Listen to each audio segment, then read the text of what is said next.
Capítulo 2, versículo 1. A diaconisa Valéria pregou essa carta na quinta-feira. Foi uma bela exposição e Deus falou tremendamente aos nossos corações.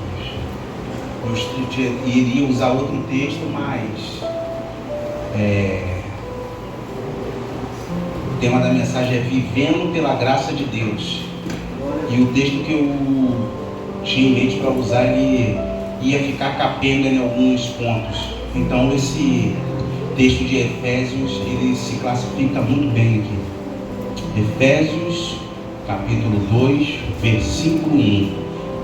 Do pecado para a salvação pela graça. Amém?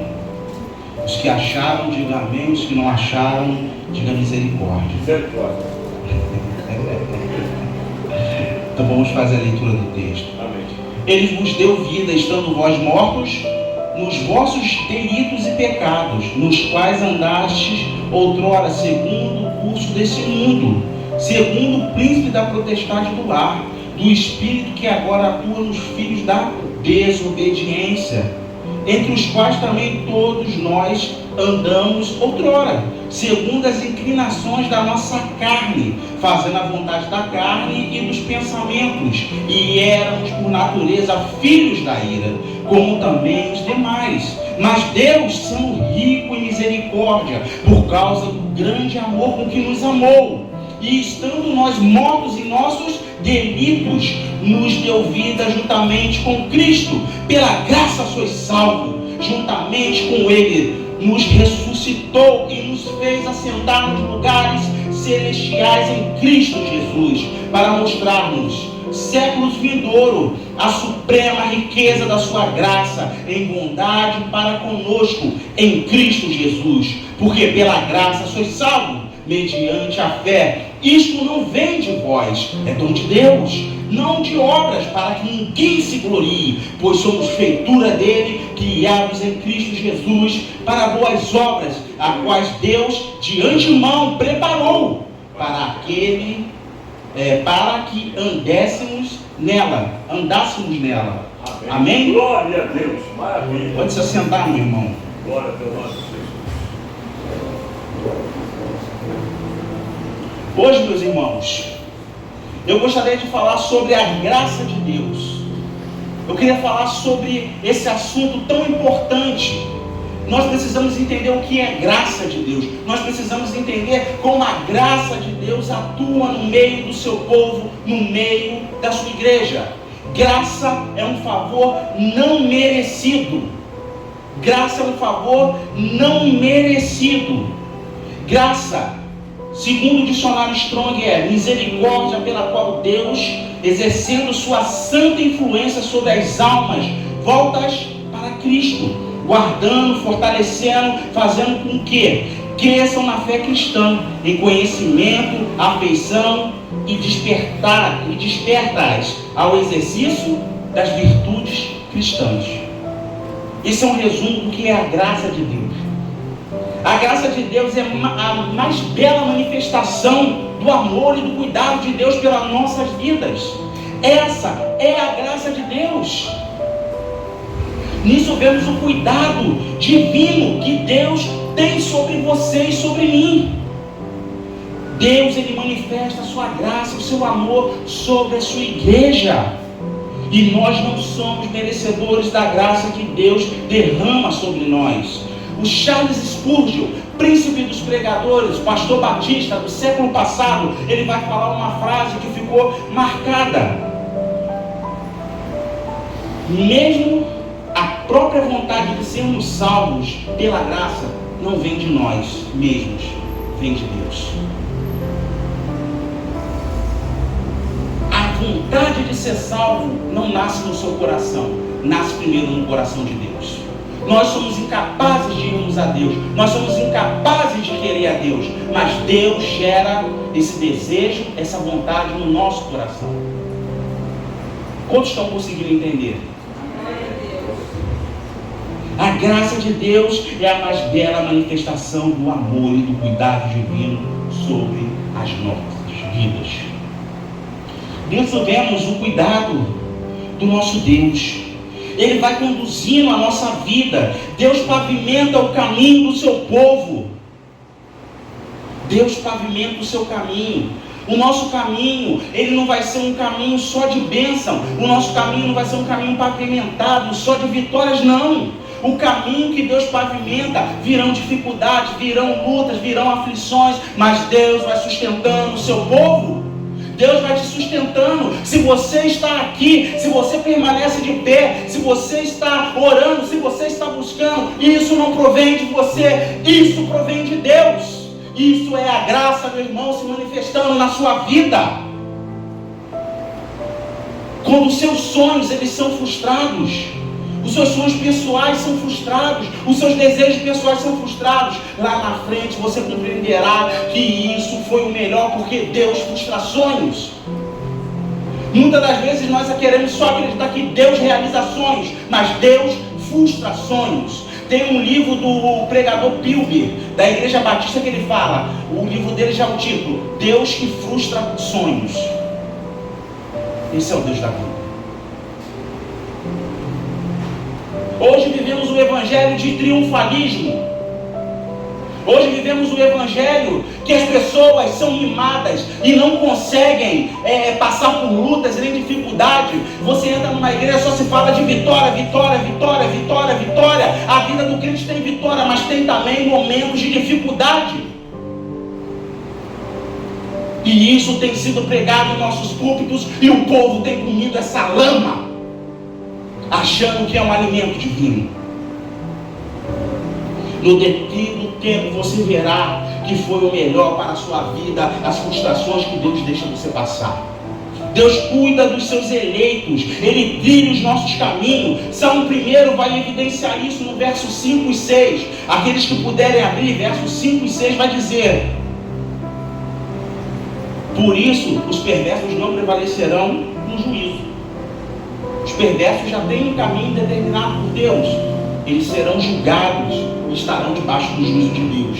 Verso 6: pois o Senhor conhece o caminho do justo. Olha só, Deus conhece o seu caminho. Antes de você pensar alguma coisa, Deus já sabe. Antes de você fazer alguma coisa, Deus já conhece tudo que veio à sua mente. Deus conhece o seu caminho e Ele já pavimentou essa sua caminhada até o céu.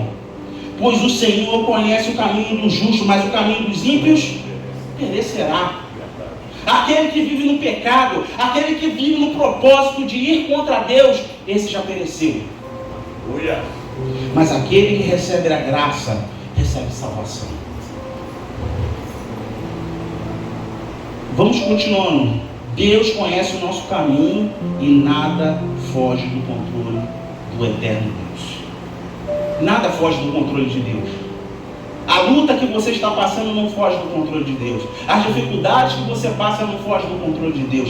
Deus está com o controle da sua vida nas mãos dele. O que nós podemos fazer é orar, pedir a Deus que Ele exerça a sua misericórdia sobre nós. Graça é um favor imerecido, mas Deus prova o seu próprio amor para conosco pelo fato de Cristo ter morrido por nós quando ainda éramos pecadores. Essa é a ênfase da graça. A graça, ela vai nos tirar do nosso estado de morte, vai nos tirar do estado de pecado, vai nos tirar do estado de conflito contra Deus, e do momento que nós éramos filhos da ira, passamos a ser filhos da graça de Deus. E o primeiro ponto que eu queria ver e analisar com você é: Jesus nos deu vida através da graça quando estávamos mortos. Repete comigo.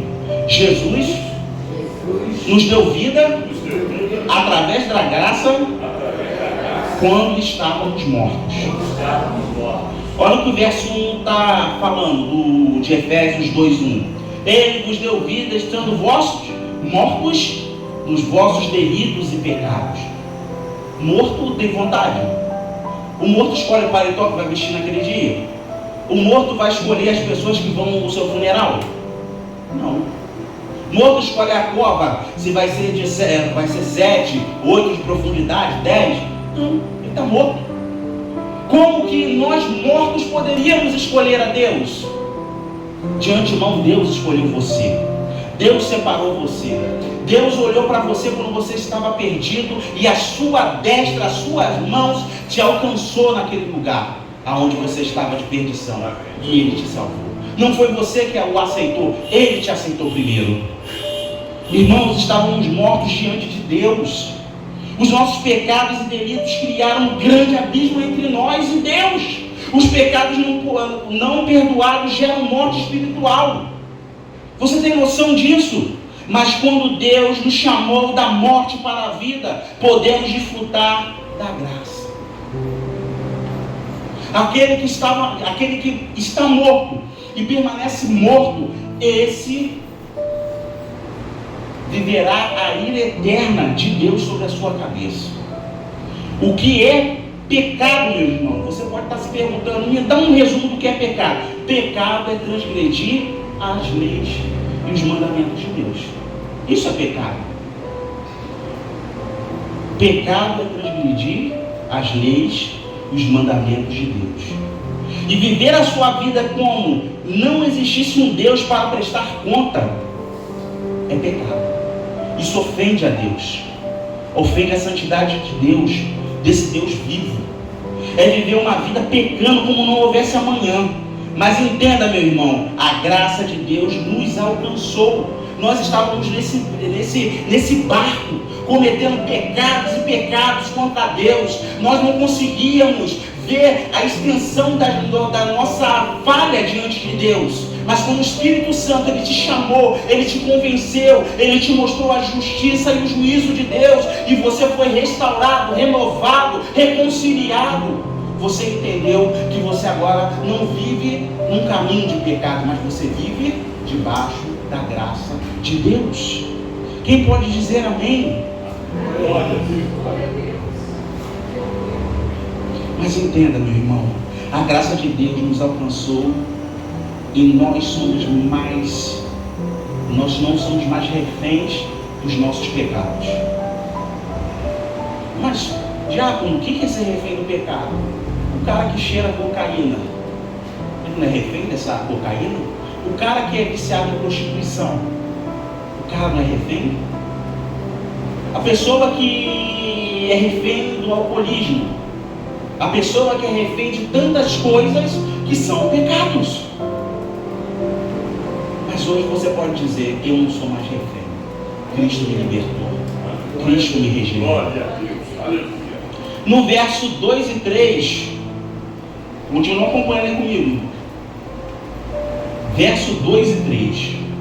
Nos quais andaste outrora segundo o curso deste mundo, segundo o príncipe da potestade do ar, do espírito que agora atua nos filhos da desobediência, entre os quais também todos nós andamos outrora segundo as inclinações da nossa carne, fazendo a vontade da carne e dos pensamentos, e éramos por natureza filhos do quê?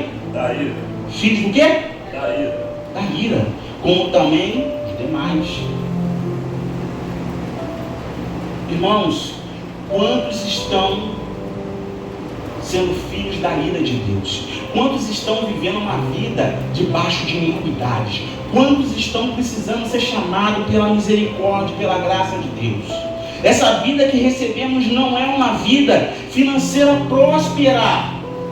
Olha, o pregador da prosperidade, ele pega isso, vida próspera, vida abundante. Vai pegar texto falando isso. Não, a Bíblia não está falando disso. Não é uma vida com ausência de lutas. Você já viu aquele slogan de algumas igrejas? Venha ser feliz, passe pela porta, vai restaurar o seu casamento, vai restaurar a sua vida financeira.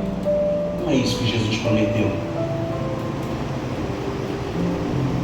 Pedro foi crucificado de cabeça para baixo. João morreu de velhice na ilha de Patmos. Todos os discípulos foram martirizados, menos João.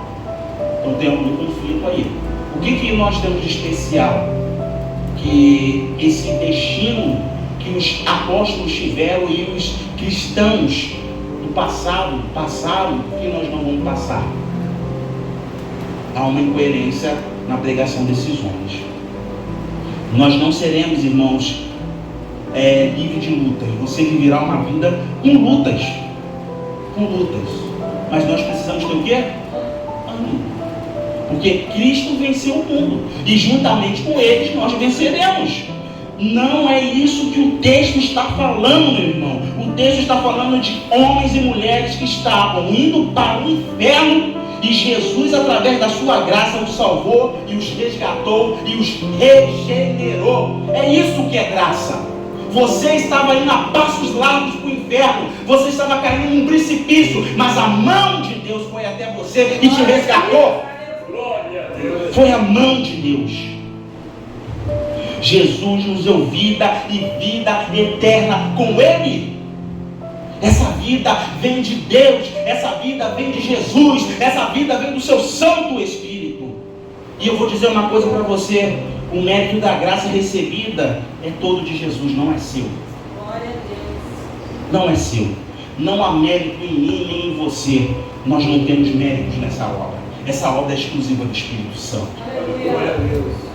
Hoje, se você e eu não andarmos no caminho de Deus, nós estaremos sujeitos ao pecado. Precisamos andar no caminho do Senhor. Olha que maravilha é a graça de Deus. Essa graça nos alcançou, irmãos. Segundo ponto, repete comigo: Deus é plenamente bom. Ih, irmãos, vocês estão dormindo. Segundo ponto, Deus é plenamente bom e rico em misericórdia eterna. Olha só que coisa linda. Deus é plenamente bom e rico em misericórdia eterna. No versículo 4, 5, 6 e 7, olha o assunto que o apóstolo vai tratar. Mas Deus, sendo rico em misericórdia, por causa do grande amor com que nos amou, e estando nós mortos em nossos delitos, nos deu vida juntamente com Cristo. Pela graça sois? Juntamente com Ele nos ressuscitou e nos fez assentar nos lugares celestiais em Cristo Jesus, para mostrar nos séculos vindouros a suprema riqueza da sua graça em bondade para conosco em Cristo Jesus. Podemos ver no verso 4 que Deus, sendo rico em misericórdia e plenamente amoroso, Ele nos salvou pela sua graça. O amor de Deus não se manifestou a nós porque havia bondade em nós. Não há mérito em nós, a bondade de Deus que nos resgatou e nos salvou e nos regenerou. Foi a bondade de Deus. O amor de Deus se manifestou em nós porque havia bondade, não havia bondade em nós. Deus, em sua soberania, nos amou e nos salvou porque Ele quis. Uns vão usar a presciência de Deus. Não, Deus deu uma espiadinha lá no futuro para dizer: não, a Camila era muito boazinha, eu vou salvar ela. Não. Deus, Ele salva a quem Ele quer. Deus regenera a quem Ele quer. Deus nasce essa fé no coração de quem Ele quer.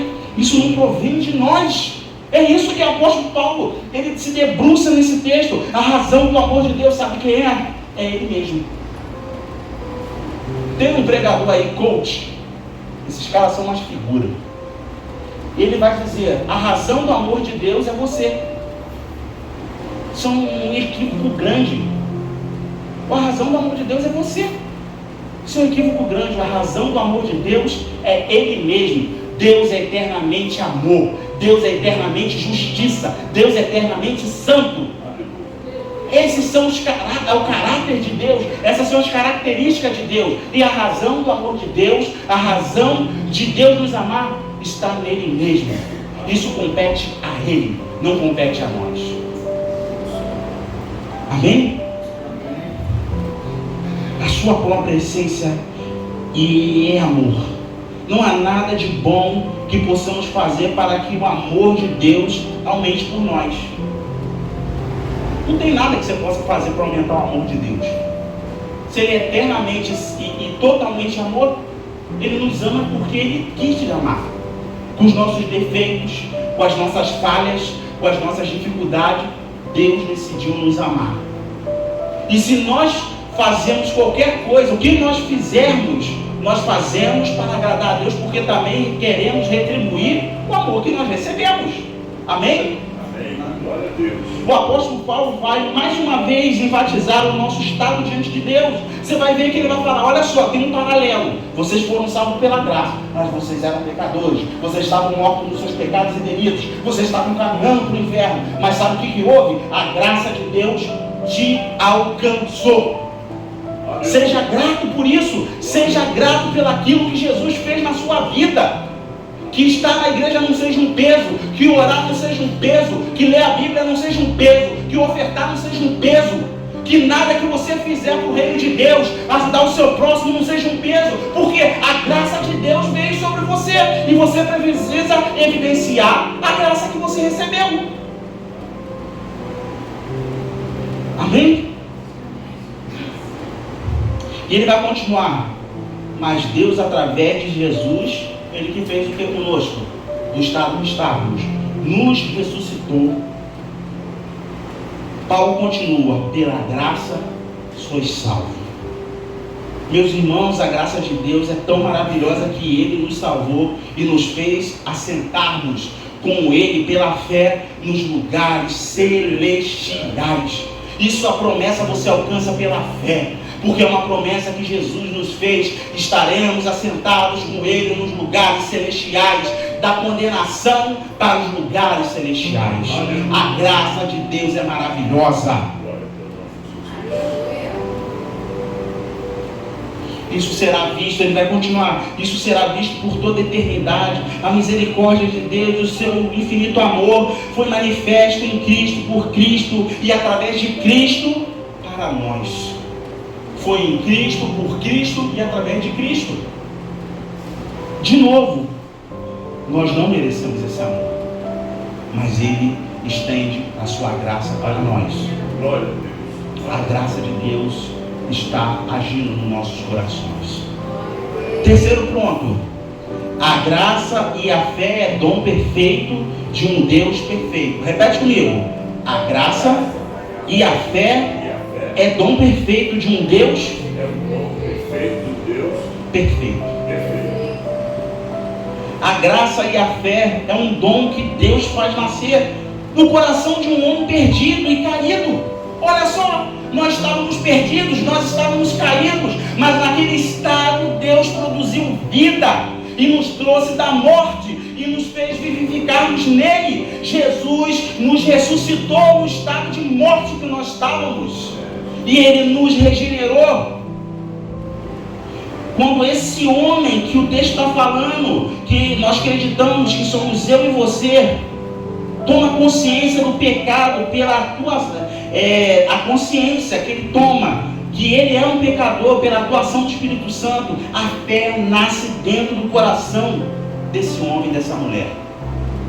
Quando você toma essa consciência, porque o Espírito Santo colocou isso dentro de você. Você não tomou a consciência sozinho, porque você é incapaz. Olha o que a gente falou: morto não tem vontade nem desejo. Morto está morto. O homem que foi regenerado por Deus, o seu primeiro ato de fé é o quê? Crer em Jesus, e o que é o único suficiente Salvador.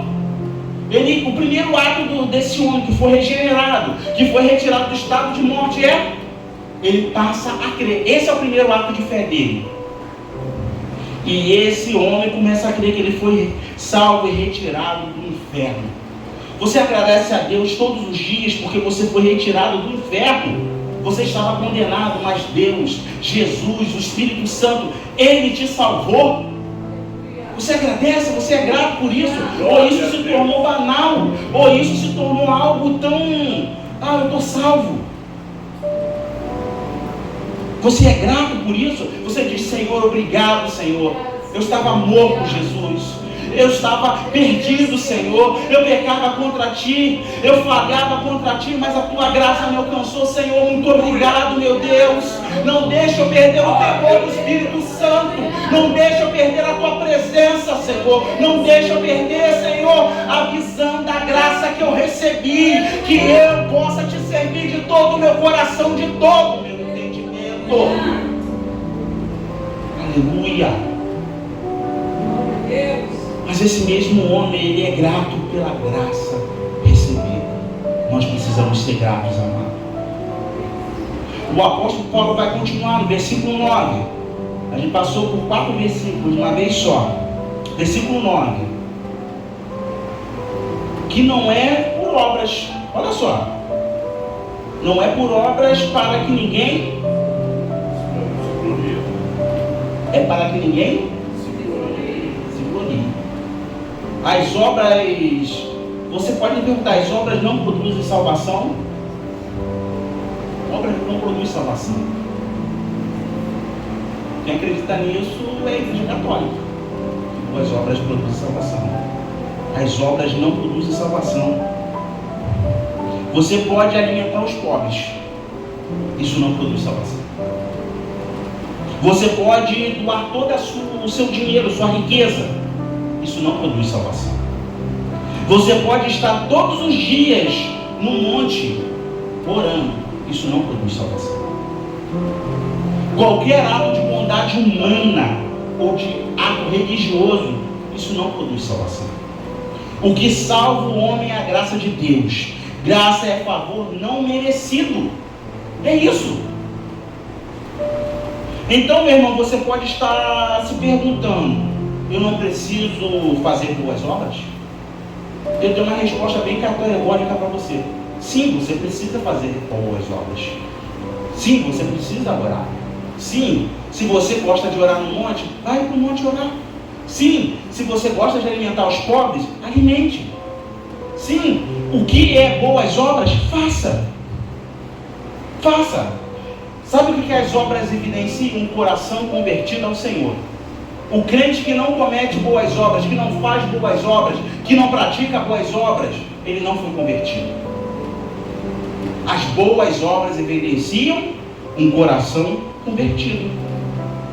Tiago 2,17. Os irmãos podem abrir?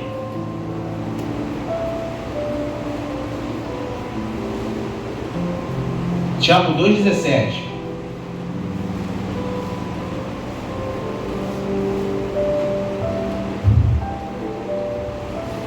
Assim também a fé, se não tiver obras, por si só esta fé é morta.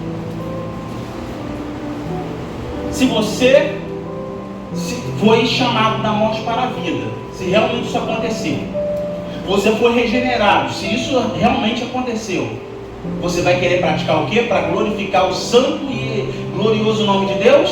Boas obras. Você vai querer evidenciar isso que Deus gerou no teu coração. Você é tão alegre pelaquilo que você recebeu, que você vai falar para todo mundo que Jesus, Ele cura, liberta e salva.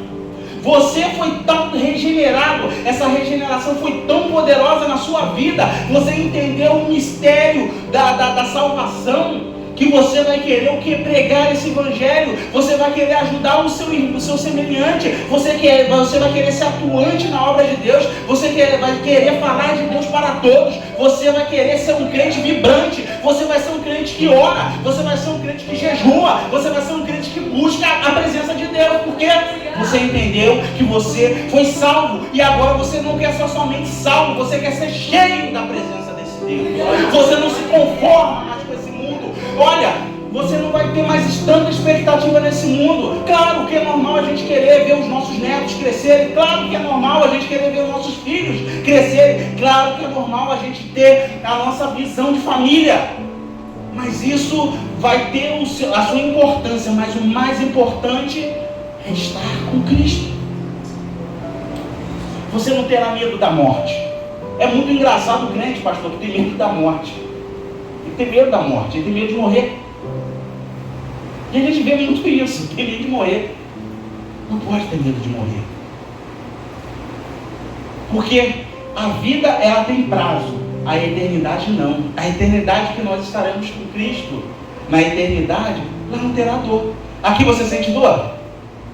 Dor da alma, dor física, dor de pessoas que te magoam, dor, do sofrimento, do seu corpo se deteriorando por causa do tempo. Você sente essas dores? Todos nós sentimos. Até um tempo atrás eu tinha 20 anos, já estou com 38. E o peso já está vindo, um pouco mais leve, mas está vindo. Mas quando estivermos juntamente com Cristo, num corpo glorificado, nada disso terá mais importância, porque estaremos com o Senhor vivendo eternamente. Não haverá sofrimento, não haverá choro, não haverá ranger de dentes, não haverá condenação, só haverá gozo, alegria e paz. E esse gozo, essa alegria, essa paz você recebe através de quem? De Jesus, através da palavra de Deus. Essa é a nossa motivação para fazer as boas obras, porque somos salvos. E o último versículo, meu irmão, no verso 10, Paulo segue: pois somos feitura dele, criação em Cristo, criados em Cristo Jesus para boas obras, as quais Deus de antemão, olha só, Deus de antemão preparou para que andássemos nela. Antemão é o que? É uma coisa que já foi feita antes, não agora, não ontem, antes, de antemão. Nós somos uma obra de regeneração das próprias mãos do Criador. Você pode dizer isso? Que você é uma obra de regeneração de Deus? Irmão, só você sabe o estado que você vivia. Só você sabe os lugares que você pisava. Só você sabe a maldade que esteve no seu coração e aquela que quer nascer no seu coração, mas ela é sufocada pelo poder do Espírito Santo. Só você sabe quem você é. Eu sei quem sou eu. E sabe uma coisa dura que eu falo pra mim. Não vou falar pra você não, vou falar pra mim. Eu mereço o inferno. Se Deus me jogar lá, Ele não está me devendo nada. Mas eu sei que pela sua graça eu fui salvo. Eu fui salvo pela fé, eu fui salvo pela graça, eu fui regenerado pela graça. E hoje, se meus impulsos maus são sufocados, é sufocado pelo Espírito Santo. Se as minhas atitudes são boas, é porque o Espírito Santo me faz ser bom. Eu não tenho nada de bom em mim. E a única coisa boa que está nesse vaso de barro é a presença do Espírito Santo. Se eu estou aqui pregando para vocês, é porque o Espírito Santo está me usando. Eu sou incapaz de montar um sermão, eu sou capaz de fazer você vibrar. Quem vibra o coração do homem na presença de Deus é o Espírito de Deus, não é homens. Aleluia. Nós somos uma obra de regeneração das próprias mãos do Criador, meu irmão. Guarda essa palavra. Deus nos fez feituras. Deus começou o seu processo de regeneração em nossas vidas.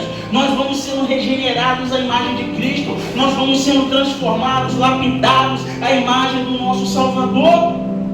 Olha que coisa maravilhosa. Tudo isso começou quando Cristo entrou em nossas vidas. Assim, meus irmãos, fomos chamados da morte para a vida e chamados para boas obras. Deus nos seus 3 ones. Quem sabe os 3 ones de Deus? E gente, isso não é uma matéria tão difícil não. 3 ones de Deus. Isso aí, onisciente, onipresente e onipotente. Os 3 ones de Deus: onisciente, onipotente e onipresente. Não. Ele preparou o caminho de salvação e de transformação para que andássemos nele. Foi Ele que preparou, pastor. Foi Ele que preparou, irmãos. Foi Ele que preparou o seu caminho. E Ele está com você até a consumação dos séculos, até o dia vindouro, até o dia da sua volta, até o dia da sua morte. Eu não sei qual é o propósito de Deus. Você não está sozinho. Pela graça vocês são salvos. Pela graça eu sou salvo. E pela graça há muitos que precisam ser salvos aí fora. E nós precisamos ser embaixadores de Cristo. Nós devemos ser aqueles que anunciarão essa palavra. Não precisa você pregar num púlpito, você pode pregar face a face, talvez com as suas poucas palavras, por mais simples que ela seja, o Espírito Santo vai atuar. Mas seja cheio de Deus, seja cheio da presença de Deus, seja cheio do poder de Deus. É o poder de Deus que convence o homem, não é a sua oratória. É o poder de Deus que regenera o homem, não é o seu poder de convencimento. É Deus que faz. Aleluia. Ele preparou o caminho para o seu povo. Nessa mensagem, irmãos, aprendemos algumas lições importantes. Primeira lição: nós somos incapazes de salvarmos a nós mesmos. Isso ficou bem claro? Você entende que você não foi a Deus, foi Deus que foi até você? Amém. Quem foi até Abraão? Foi Abraão que foi a Deus ou Deus que foi a Abraão? Foi Deus que foi até Abraão. Deus se manifestou a Abraão. Abraão era pagão e Deus foi até ele. E você vai vendo ao longo dos textos bíblicos, desde o Antigo Testamento até agora, Jesus, Deus, indo até os homens. Quem foi até os discípulos? A cada discípulo foi Jesus. E quem foi até você? Foi Jesus, com esse chamado especial. Ele falou: eu não vou deixar a Valéria se perder, não. Eu não vou deixar o pastor Pedro Paulo se perder. Eu não vou deixar a irmã Gil se perder. Eu vou lá resgatá-los. Eu não vou deixar a Camila se perder. Eu não vou deixar o Jefferson se perder. Eu não vou deixar a irmã Celeste se perder. Eu não vou deixar o presbítero Fábio se perder. Ele foi lá e nos resgatou, nos regenerou e nos salvou. Segunda lição: Deus salva quem Ele quer. Isso é um pouco difícil de alguns engolirem, entenderem. Mas Deus salva quem Ele quer, meu irmão. O propósito, o trabalho, a ação é dele. Nós não temos o que fazer. Se Deus não gera arrependimento, você já viu aquela pessoa que você prega, ela resiste até o final? Quem já não teve essa questão, essa situação, essa vivência? Eu já preguei a vida toda para algumas pessoas, a vida toda você está pregando, e a pessoa vai resistir até o final a Deus, porque ela não quer. O seu coração está fechado. Não importa a palavra que você prega, ela não quer. Terceiro ponto: Deus que ressuscita o homem. Você já viu algum morto ressuscitar por si só? Eu já vi até o osso do profeta ressuscitar o morto, mas o profeta ressuscitar não. Deus é que nos ressuscitou, e é Deus que vai ressuscitar aqueles que nós devemos pregar, que estão lá fora. Isso é a obra de Deus. Qual é a nossa obra? Qual é o nosso trabalho? É o quê? É pregar. A nossa obra é pregar. Pregue em todo tempo, fora de tempo, seja chato. Porque é o que eu costumo dizer nas minhas mensagens: quem vai para o inferno não vai passar uma estadia nem umas férias lá, não. É eternidade. Não há medida de tempo para isso. É eterno, é para sempre. Quarto ponto: tudo isso que nós recebemos é pela graça de Deus. Nós não fizemos nada para receber essa graça. Isso é dom de Deus, que Deus derramou sobre a minha e sobre a sua vida. Quinto ponto: Deus preparou o seu caminho. Olha só que coisa maravilhosa. Deus preparou o seu caminho. Vai ter luta, meus irmãos? Vai. Vai ter dificuldade? Vai. Vai ter momentos difíceis? Vai. Mas saiba de uma coisa: Deus está contigo. Jesus, Ele te chamou, Ele não te deixou só.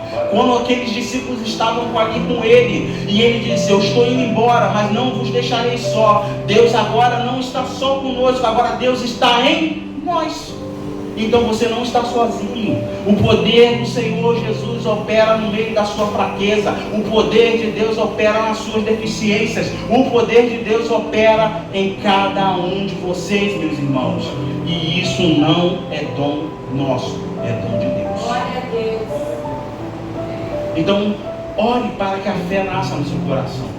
Ore para que desfrute na sua oração de agradecimento pela graça recebida.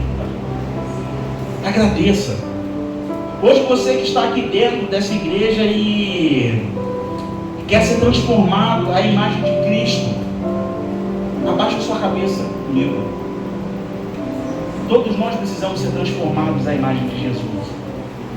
Todos nós precisamos ser reconciliados em nossos corações ao Senhor. Quantos que nós amamos que precisam ouvir a palavra da graça, a palavra que liberta, a palavra que transforma, a palavra que salva. Ore, Senhor, vai naquele coração tão fechado e regenera aquele homem. Ore por isso. Ore porque está perdido. Ore para aquele que se decepcionou, mas tem um temor de Deus e quer voltar, mas não tem força. Ore por esse, porque eu sei que a graça tem atuado no coração dessa pessoa. Talvez você conheça alguém assim, que precisa dessa oração. Ama a Deus, não vive a sua vida erradamente, mas não tem força para voltar. Nós devemos orar por esses. Ore por aqueles que estão perdidos lá fora, meus irmãos. Nós seremos cobrados pelas pessoas que passaram pelas nossas vidas e nós nos negligenciamos essas pessoas de falar do amor de Deus. Nós seremos cobrados pela nossa negligência. Então abaixa a sua cabeça comigo. Eu vou te dar alguns minutos para você agradecer a Deus pela graça que você recebeu. Irmãos, nós deveríamos estar em lágrimas, porque nós estávamos condenados e Jesus nos salvou. Nós estávamos perdidos e Ele nos achou.